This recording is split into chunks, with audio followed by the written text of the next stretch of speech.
Essa decisão de primeiro grau, logo que prende Daniel Alvorcaro, entra o ministro José Antônio Dias Toffoli, que basicamente diz o seguinte: cada novo passo dessa investigação tem que passar por autorização minha. Todo novo passo dessa investigação, eu preciso dizer que está ok e que pode ser feito. Só que, enquanto ele faz isso, a Polícia Federal já tinha pedido para o juízo de primeiro grau para iniciar a segunda fase dessa operação.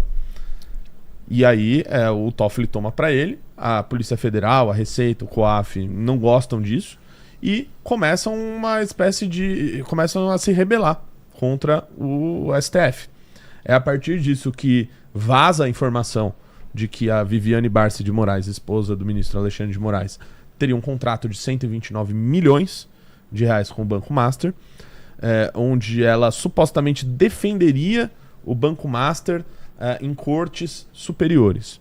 Ficou provado, segundo matérias, de que ela, aparentemente, durante o período desse contrato, ela sequer esteve nenhuma vez, não esteve uma vez em nenhuma corte superior defendendo o Banco Master, e ela teria apenas advogado para eles em um processo que no final das contas acabou perdendo esse processo ali de uma questão tributária. Porém, o contrato dela, 129 milhões de reais, 3,6 milhões de reais por ano.